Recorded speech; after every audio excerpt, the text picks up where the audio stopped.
नाम के साथ 2025 में कौन सा है टर्म इंश्योरेंस प्लान आपके लिए बेस्ट है आज कि इस वीडियो में इसके बारे में डिस्कस करेंगे। मैंने क्या किया है, जितने भी टर्म इंश्योरेंस प्लान है, जितने भी टर्म इंश्योरेंस की कंपनियां हैं, उन सभी का डाटा मैंने एक एक्सेल फाइल में स्टोर कर दिया है। उसे एक्सेल के फॉर्मेट में हम यहां पर फिल्टर लगाते जाएंगे, क्राइटेरियाज अप्लाई करते जाएंगे। क्राइटेरियाज में आपको समझाना भी जाऊंगा और फाइनली हम कंक्लूजन तक पहुंच जाएंगे कि कौन सा है सबसे बेस्ट टर्म इंश्योरेंस कंपनी, जिसका टर्म इंश्योरेंस हमारे लिए सबसे बेस्ट हो सकता है। आज के दिन इस इंडिया में रहते हुए डिस्कशन कर लेते हैं।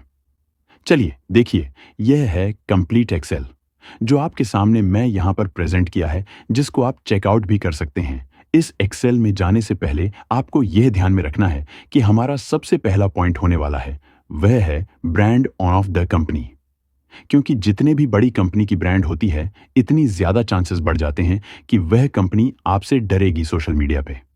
वह आपके क्लेम रिजेक्ट करने में ऑफ कोर्स डरेगी आपसे। अगर कोई छोटी कंपनी है और उसने आपके क्लेम को रिजेक्ट कर दी और आपका रीजन काफी ज्यादा वैलिड था, लेकिन फिर भी आपका क्लेम रिजेक्ट हो गया, आप यहां पर सोशल मीडिया पर कितना भी हल्ला मचा लो, कितना भी जाकर कहीं भी कंप्लेंट कर लो, अगर उसे कंपनी को लगता है कि हमको कोई भी फर्क नहीं पड़ रहा है, तो कोई भी फर्क नहीं पड़ने वाला। आप यहां पर कितना भी कोशिश कर लीजिए, आपको कुछ भी फायदा नहीं होने वाला। अगर कोई छोटी कंपनी है, जैसे कोविड के टाइम जैसे समय पर कह देगी कि भैया हमें नहीं दिया जा रहा है, जितनी मर्जी चाहे क्लेम कर लो, आप यहां पर कुछ भी नहीं कर पाओगे, तो आप यहां पर परेशान हो जाओगे कंपनी पर कंप्लेंट करते जाओगे और यहां पर आप जो है कंप्लीट लूप पर फंस जाओगे। इसलिए सबसे पहले तो हमारा काम यह है कि हमें अपनी कंपनी का ब्रांड चेक करना है। ब्रांड चेक करने के लिए मैं क्या बोलता हूं, सबसे पहले फिल्टर आपको लगाना है कि नंबर ऑफ पॉलिसीज किसका क्लेम दिया है कंपनी ने, या जिसका क्लेम आया है कंपनी के पास, मतलब total number of climbs at least. Company के पास ज्यादा नहीं, मैं तो वैसे 10,000 कहता हूं, लेकिन आप जो है 10,000 का फिल्टर लगाओगे तो बहुत ज्यादा स्ट्रिक्ट हो जाएगा कि इस 5,000 का तो होना ही चाहिए। 5,000 के नीचे की कंपनी को मैंने कंप्लीटली इग्नोर कर दिया है। जैसे ही मिनिमम 5,000 का फिल्टर लगाया कि 8 लिस्ट 5,000 पॉलिसीज तो होनी चाहिए। आप में से कुछ लोग को बोल सकते हो कि भाई मेरा डाटा तो 23 या 24 का है, जो लेटेस्ट डाटा आया है ईडा की तरफ से। वही डाटा आया है, अभी पिछले साल का डाटा। अब टाइम लगेगा आने में 6 से 8 महीने और लग जाएंगे उसे नए डाटा को आने में। जो लेटेस्ट हमारे पास डाटा अभी के टाइम रिसेंटली रिलीज हुआ है, वह यही रिलीज हुआ है, जिसके बेसिस पर मैं आपके सामने कंप्लीट इंफॉर्मेशन बता रहा हूं। ये आपके पास एक इंडिया की टॉप 10 इंश्योरेंस कंपनी का बेसिक डाटा आ चुका है। नेक्स्ट सेकंड इंपॉर्टेंट पॉइंट होता है आपके क्लाइम सेटलमेंट रेशो, और वह भी क्लेम सेटलमेंट विद इन 30 दिन कितनी कंपनी कर पा रही है। देख, क्लेम सेटलमेंट रेशो क्या होता है।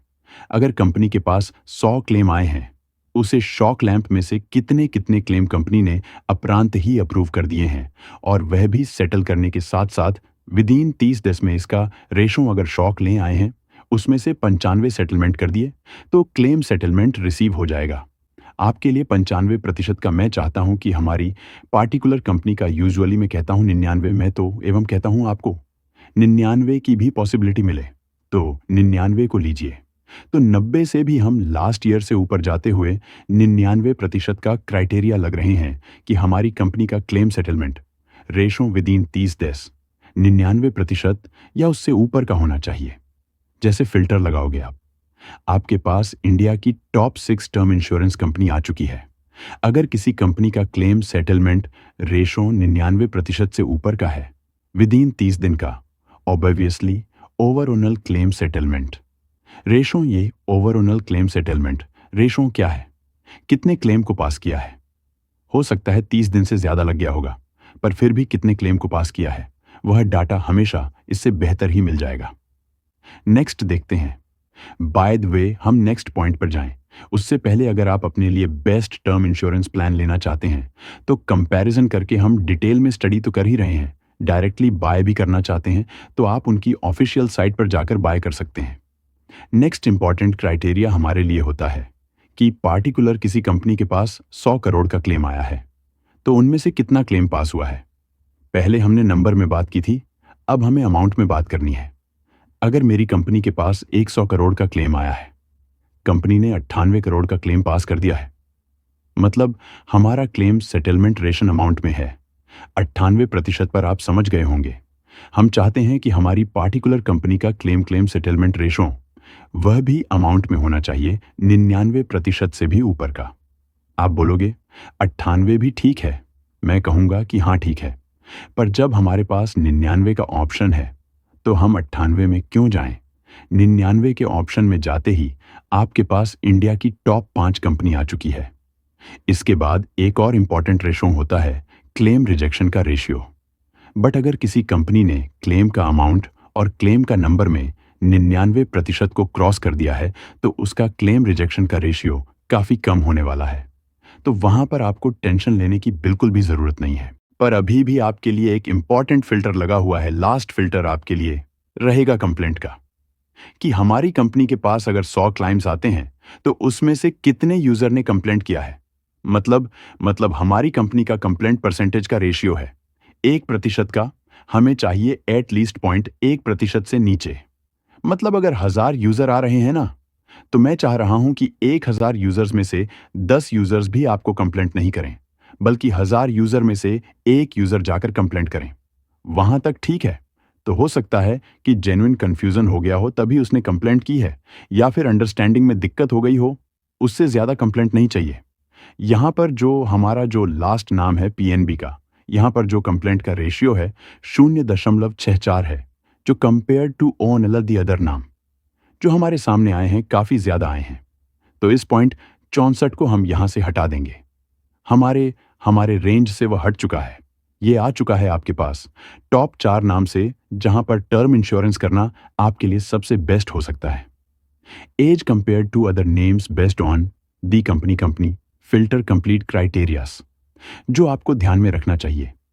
फिल्टर हमने आपके सामने लगाए हैं। मेरा पर्सनल फेवरेट रहा है हमेशा 3 साल से। क्योंकि क्या होता है, टर्म इंश्योरेंस को अगर आपने एक बार ले लिया तो आज अननेसेसरी ये नहीं कहूंगा कि हर साल आपके लिए चेंज करते रहना चाहिए। मेरा अभी भी रैंकिंग उसे बेसिस पर है। एचडीएफसी मुझे पसंद आता है बिकॉज सब कुछ यहां पर ठीक है। यहां पर अगर आप कंप्लेंट कभी परसेंटेज देखोगे तो सबसे best claim settlement ratio, claim settlement amount का रेशियो भी ठीक है। तो क्यों ही इस कंपनी में कोई नई दिक्कत नहीं आई है। और मुझे अपनी जो मेरा पर्सनल सिलेक्शन क्राइटेरियाज था उसके ऊपर स्टिक रहना है, और उसे क्राइटेरिया को मैं अभी भी ये कंपनी आ रही है, मेरा पर्सनल फेवरेट कंपनी अभी भी ये हो जाता है। विकास हर साल आप चेंज नहीं कर सकते। मैंने पहली बार ही ये लिस्ट निकली थी 2021 में। अब मैं कहूंगा कि अब 2022 में भी मैं चेंज कर दूं कि इस साल कोई और नया बेस्ट है, तो यहां पर ये सही नहीं है। जब तक कि कोई नया मटेरियल चेंज नहीं आ जाए वह गलत बात होगी। इसलिए मैं आपको अननेसेसरी नहीं चाहता कि आप भी शिफ्ट करते रहो। पर टॉप नाम आपके पास आ चुके हैं। इसमें वैसे देखा जाना एक्स और मैक्स दोनों ही इस नाम में नहीं आते थे, पर जब से एक और मैक्स मिल चुके हैं ये इस लिस्ट का पार्ट बन चुके हैं।